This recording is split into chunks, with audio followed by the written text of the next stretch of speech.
Coming up next on Secrets of Louisville Chefs, we have a surprise for you. Revealing his secrets from one of Louisville's best restaurants, Chef Jeff Daly is in from Corbetts. Duck.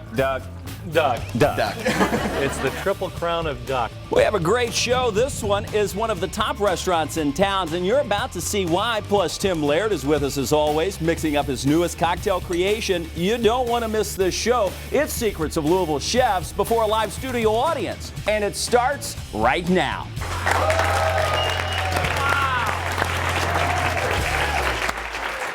Welcome to Secrets of Louisville Chef. Our show's been around for well over a decade, and you know by now that we share the secrets from some of Louisville's best chefs, and we're about to do that as we unfold the show for you today. We're here at Kitchen Studio. That's located at Bourbon Barrel Foods right in the Butchertown Market. In fact, today we're featuring Corbetts, an American place. The restaurant always ranks as one of the best of Louisville. Take a look at this beautifully restored historic building that was once the manor house of Kentucky's first ever dairy farm. Nowadays, it's home to top-notch Kentucky cuisine and acclaimed restaurateur Dean Corbett. Dean has sent his top chef into our kitchen studio today to reveal the secrets to a Parisian-style gnocchi and a duck dish that tastes as good as it looks. But first, my co-host, Tim Laird, America's CEO. Hello, Kevin! How are you, my friend? I'm excited. I love gnocchi, and I'll tell you what, duck. Say it again. Gnocchi? I have a hard time with that word. I do too, but anyway, I know Chef won't. He's going to show us, actually, you said a Parisian version of this, which I'm excited to see, because traditionally it's made with potato, but right. It's one of my favorites, and I can't wait to see his version and share the secrets for all of us. Well, it's all of us at home, and how about this audience? Beautiful audience. Wow, they are fantastic. And they're hungry. They're hungry, so let's get cooking. All right, it's a great day to be in Kitchen Studio, and here he is, the one and only from Corbetts and American Place, Chef Daly. Hello, Chef. Hey, how are Sam, you? I'm good, sir. How are you? Good. Welcome. Good to see you. So, how do we? Kevin and I both said it differently, but how do you pronounce that Parisian? Gnocchi. Gnocchi. Gnocchi. You gotta say You gnocchi. gotta have the Put the gnocchi. hands into it. Gnocchi. I got Because this. it's traditionally an Italian Yeah, dish, traditionally it's made with potato. This one's made with a pot au choux base. Let's do a little demo on how we're gonna right? approach this. Let's do. So we've got this dough. So this is milk and butter. Bring it to a simmer. We're gonna dump in flour, make our panada, which is Okay. our little choux paste. Then we're gonna whip eggs into that, and that's gonna make our dough. Gotcha. And that's traditionally like a French pastry, right? Is that Yeah, how they that's use what that? they use to make eclairs, profiteroles, cream puffs, all that good stuff. Oh, wow. Yeah. So I chill this down, put it in the pastry bag. I've got a nice little tip on there. And take our knife. You want to dip it in the hot water. That'll help it cut clean. And then just rest it right on the side. And we just cut Oh, it. that's great. And we just have these nice little dumplings.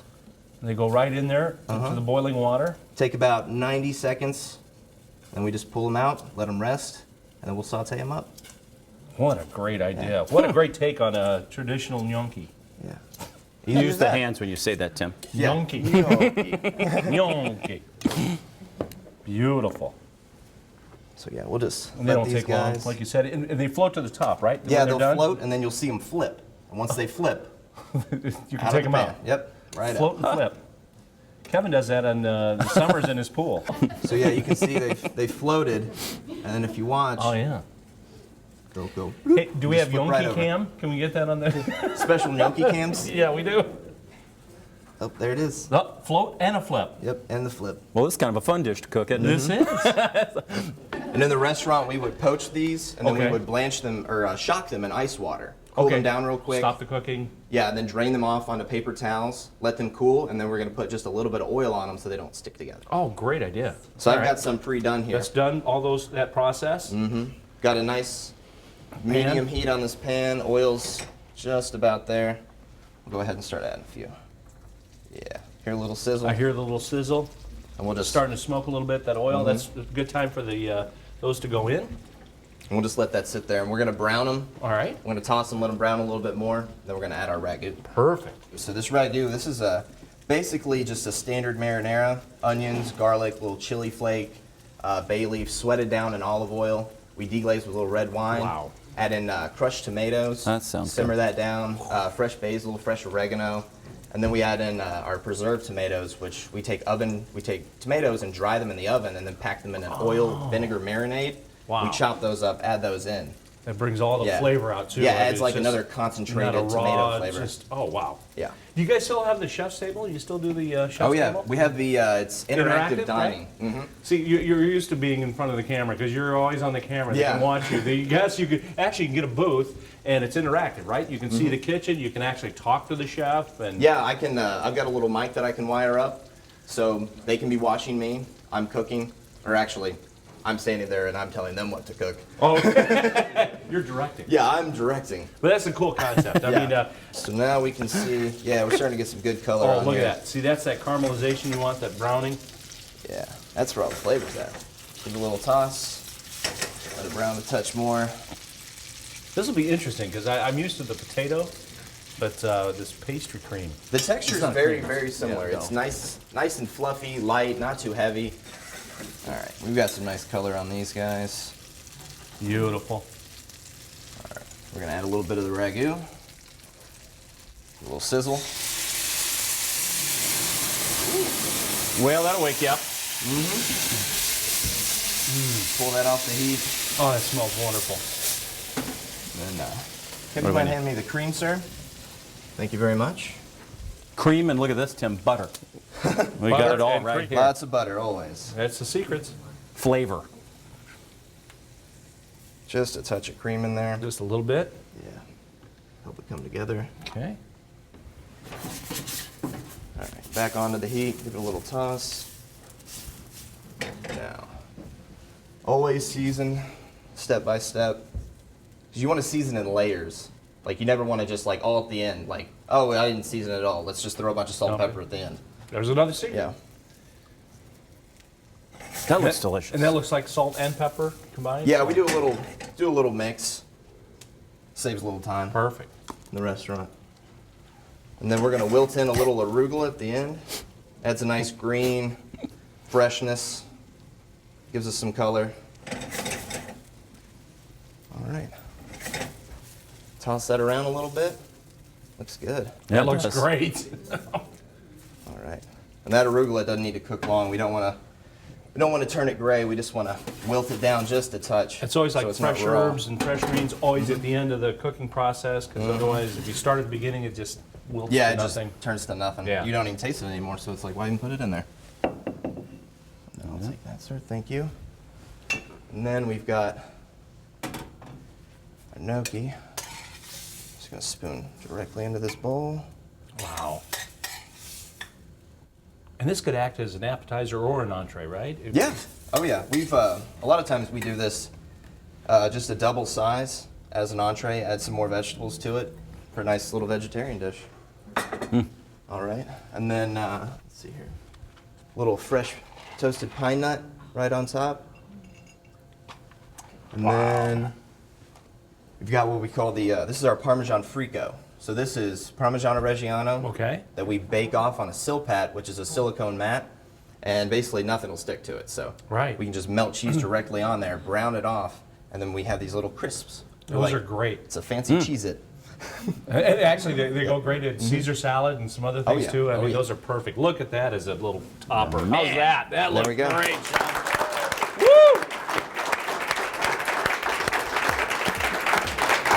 Gnocchi. Donkey. I like that. Can't wait to take a taste of it. Somebody from the studio audience is going to have a chance to do just that when we come back. And we're not finished with the show yet. Chef Jeff Daly sharing more secrets when we come back on Secrets of Louisville Chefs.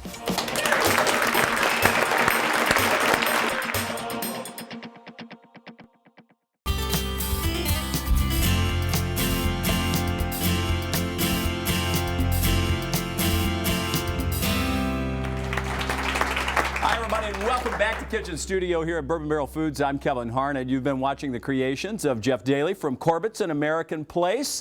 And now is the time where we always invite up one of our lucky studio audience members to take a taste. Michelle, nice to see you. Nice. You're here with a nice group.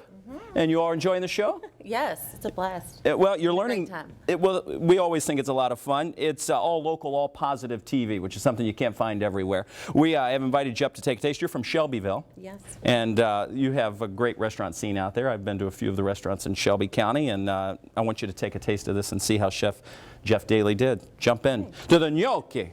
You got to say it with your hands. A few of the pine nuts on top, the arugula mixed in. It was not completely cooked down, but nice and wilted. That's amazing. Yeah, you like it? Yes, so good. Something you think you might go to Corbetts and try? I'll definitely be there. Or maybe even try it now that you know the secrets in your own home, huh? Well, I don't. Easier to go to Corbett. Yeah, there you go. I'm with you on that. We'll be at your place, Chef. See you. Thank you, Michelle. We appreciate that very much. Tim, Kevin. that's anytime you get the stamp of approval from a random audience That was a member. happy face. Did you see that? Oh my gosh, that was good. You could just tell the words. Yeah. That was in there. Yeah, yonky. Anyway, Well, we're back to which seemingly is very few ingredients for your cocktail. I've got a cocktail. It's called the My Way cocktail, but there's a little history behind this. This was Frank Sinatra's way that he drank Jack Daniels. And here it is. It's 3, 2, 1. 3 ice cubes. 2 fingers of Jack. So that was the measurement. So that was a good little pour. So there's my 2 fingers. Then just 1 ounce of water, just like a splash. 3, 2, 1, and this is how Frank Sinatra drank his Jack Daniels. Really? So here's to you, My Way. Oh yeah. How's that? Yeah, he could have just drank it out of the bottle. It is a little forward cocktail. That's the way. Interesting thing. True story. He loved Jack Daniels so much that before he was buried, Nancy Sinatra actually put a little 750 mini bottle in his coat pocket. So anyway, Jack. He liked it. He loved it. And it was always in the photos. You see it on stage. Yep, always on stage with a bottle of Jack Daniels. Well, now So, we know the recipe he liked. he's such a good crooner. I think I'll drink to him one more time. Yeah, you should. To Frank. No, clear out. You'll be singing before the show is Actually, over. to the whole Rat Pack, Dino. I'll take 3 sips to Dino. Hey, to Dino. Anyway, we've got a cooking show We to do. do, yes. In fact, Chef Jeff Daly is here from Corbetts, Yep. and now he's whipping up. The gnocchi turned out to be a hit, and I have no doubt that the next dish you're going to make will be the same, and it has sure to do hope with so. duck, I see. Yeah, we've got a Maple Leaf Farm duck breast. We're gonna go ahead and get a pan on, and we're gonna kind of slow render out this fat and crisp the skin. So we're just gonna start this in a cold pan, and what that's that'll interesting. do, yeah, and what that'll do is it'll allow the fat to render out slowly, so Okay. we end up with less fat. And a lot of times with duck, if you don't render it out too fast, you end up with a lot of chewy fat in there. Ooh. That's not good. That's not good. Yeah, we want nice crispy skin. Just Perfect. a little bit of fat. And did you score that? I did. I scored the top of that breast, and that's going to help that fat render out Okay, as well. so it helps. Just Yeah, put help a little break that X's in surface there, open. or at least a couple of slashes in there. Yeah. So now we're going to start our faro. A lot of times these days you hear the word ancient grains thrown around. Right, I do. Yeah, and faro is one of those. It's wheat, but it's Okay. an old variety of wheat. All right. Because the wheat that we use today to make flour, it's a lot different than wheat used to be 1,000 years ago. Okay. Yeah, this another name for faro is emmer. You might see Interesting. that sometimes too. You can get it at specialty stores. But ancient grains are good for you, right? I mean, people are really. This does have a lot of fiber, a lot more vitamins, minerals, all that good stuff. We just got a little bit of cream in the bottom. And that's good for you too. Yeah. Love cream. I do And too. butter. Well, you So- put them together and add a little faro. Yeah. Maybe a far little, away. Here maybe a we little go. goat cheese. And then we've got our duck confit here. So these are the duck legs that we've cured Okay. with an herb salt. So basically we take kosher salt and puree it with parsley, chives, and rosemary. It makes like a bright green salt. Just rub the duck legs down with that, let them sit for 24 hours, wash that off, and then we confit them or cook them in their own fat. Nice. Yeah, real slow. So it's just meltingly tender. Starting to slowly render that out. It's getting a little brown. We're gonna let that And that's go what you're just looking for, a little brown crisp on that side. Let it go just a little bit longer. Got our faro simmering away really nice. Got the duck confit in there. We're gonna go ahead, a little bit of salt and pepper. Just a touch of fresh herb right now. We're gonna finish with a little bit more. I just want to get a little in there to Is get that the little flavors parsley going. or basil, or what do you It's have a little there? mix. This is parsley, chive, and rosemary. Oh, It's a perfect. nice little kind of fallish herb mix. Little trio of fun. Yeah. Oh, yeah. There we go. Yeah. Flip that duck over. Nice golden brown. That looks Oh, good. yeah, now that does. See, that's Smell it. golden brown. Wow. GBD, golden brown delicious. GBD. And here's the fun part. Now we're gonna take a big old piece of butter. Now, there's a good measurement. Did you see that? Yeah. Big old piece. Big old piece of butter. We're just off the heat, and we're just gonna baste it. Oh, another classic traditional way to. And that butter gets really nutty. Yeah, doesn't it when browns up. browns Those, up. It's the milk solids. They actually brown off. We're just gonna baste that. Hell, chef, that Let looks that right. heat That does going. look good. Oh, fantastic. This just allows some of that to soak in, gives it that. Yeah. Well, I mean, it's just I Flavor. put butter in anything I can, so anytime I can do this, It's a good rule of day. thumb. It's a rule Yeah, of thumb. if you can put butter in in. it, do it. Yeah. That's what Julia Child always said. Oh, she butter, did? butter, butter. Looks happy. Well, I would be too, like that. Then I'm just gonna let this kind of just finish Yeah, cooking and you can in smell that butter. that nuttiness, and the butter comes out. All right. So now off the heat, we've got our faro. Reduce the cream in there with the herbs and the duck confit. Now we're gonna add some goat cheese. Oh, Couple. Wow. Nice Those spoons of flavors that. in this thing. I'm just gonna melt that in. And I always like to do it off the heat. okay. Because a lot of times when you cook goat cheese too much, like if you would boil something with goat cheese in it, it's gonna get grainy. Oh, You don't okay. want it to be grainy. We want Another it good smooth. secret revealed. That's Yeah. why we're here. We've got our faro. Goat cheese is all melted in nice. Now we'll go ahead and finish with our herbs. A good bit of that, add nice freshness. Stir that in. Yummy, yummy. Oh, that's so creamy looking. All right, there's that. Now we get the foie gras supreme hot. So supreme basically is a poultry stock that's reduced. You add cream to it, reduce that, and then you thicken it, usually with a roux. In this case, we do all that with a duck stock.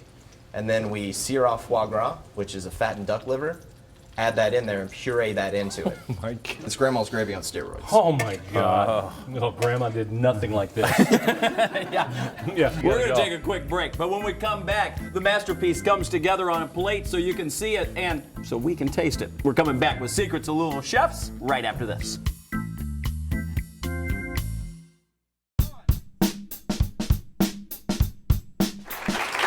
Hi, everybody, and welcome back to Secrets of Louisville Chefs. I'm Kevin Harnett, and we're enjoying the talents of Chef Jeff Daly from Corbetts in American Place. How do we finish up here? So we've got our duck out of the pan. We've got our green beans sauteing in that duck butter. Eric Colbert. Now you're getting fancy on I just me. want to say, hey, I'm with a big Yeah. time chef. I'm trying to show up here. So we're going to let this duck sit for about 2-3 minutes maybe. And we don't want to slice into it too quick while it's super hot because all that juice that we've kept in there, it's just going to go right out. So while this is resting, we're going to go ahead and start plating. We've got our faro with our duck confit and our goat cheese and herbs And cream. and cream. Wow. Put a nice little spoon of that down. Take our Air Couvert, take a few of these. And look how bright they are. I mean, they're bright green. Yeah, these have been blanched in boiling water that's salted heavily, So it- and then shocked in ice water, and that sets that nice green Keeps that color. green going, Yeah. and it doesn't get overcooked too. You're just getting it in that butter sauce. And unlike grandma's that would be just Mushy. all cooked and mushy, Yeah. falling apart. All right, and now we're gonna start slicing this duck. So it's always good to slice it nice and thin because Okay. that fat is real palatable when it's nice and thin. It's not gonna be chewy at So all. that- And that skin's still nice and look crispy. how beautiful. And that's the color you want on the inside Yes, of that. sir. It's a nice, Oh. between a mid-rare and a medium, that's the best for duck. Look at that. This is what we call the cook share. Oh, I was gonna say, I was gonna The little ends. I was looking at that. Or maybe Host share? maybe a little host. Thank you. Oh, wow. Then we're gonna just pat that. You kidding me? All right, is that unbelievable? Yeah, that's good. That's just 1 out of the 3 ducks. One of the three. I've had 2 out of the 3. I thought we usually went 2 pieces in on that host share part. Oh my God, that's so good. All right, and now we're gonna add the foie gras supreme, just a little bit over the top of the duck. Just a little drizzle around. Oh, And then we've got a few of these. These are pickled cherries. Pickled These are- cherries. Yeah, these are dried Bing cherries that I've pickled in sherry vinegar, sugar, a little water, just a touch of salt. And then to finish, a little pistachio. Oh, beautiful. All these nice flavors that go so well together. Yeah, and Pistachio, colors, too. cherry, That looks duck, great. Goat cheese, all these great things. Oh, And there it is. Man. oh, what a masterpiece. Chef Daly. There it is. Come get some at Corbetts. Tell everybody the location for folks that may not be familiar with where you are. 5050 Norton Healthcare Boulevard. We're right in the Norton Healthcare Shopping Center. Sure, out by the Costco, if you know where that Yes, is, sir. you can find Corbetts. It's a beautiful old home that's been recreated into a wonderful restaurant, one of the jewels of Louisville. Sir. Chef Daly, thank you. Thank you, sir. Appreciate Thank you Chef. sharing your Thank you. secrets. Job. Thank you. Tim, it's time for us to say goodbye. It is. We want to thank our audience for being here today, all the folks at home for watching. You can always find our show on TV and online, along with the recipes. NewLocalTV.com is the place to go. For Tim Laird, I'm Kevin Harnett. On behalf of all of us at B&B Productions, we'll see you next time on Secrets of Louisville Chefs.